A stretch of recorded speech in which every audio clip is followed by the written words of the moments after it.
The 69th edition of the London Film Festival, which is run by the UK's lead organisation for film and the moving image, the British Film Institute, will take place until the 19th of October.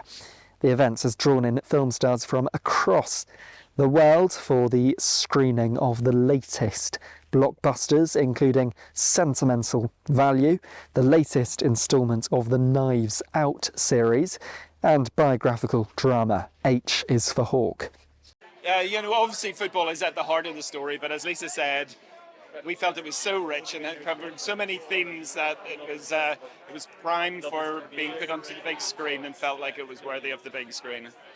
I just think, working with Guillermo, that he was so strong in his vision about this that you just had to follow his lead. And it was very apparent every day we worked that he knew what he was doing. But at the same time, wanted our input and our creativity. So in that sense, I would argue that those guys, the real big Hollywood stars, kind of vanished in the really by the end of the 70s. Those were the guys that when you think about like Redford, who just died, and Newman and Gregory Peck and all those guys, that was kind of the last generation of the guys that you went solely to see them in a movie. And I miss that. I miss those guys, in fact, because it brought us all such joy. So it's been a while. In some of the early reactions, it appears that if you were in Roy's camp at the start, you might still be in Roy's camp. And if you're in mixed camp, you might stay in mixed camp.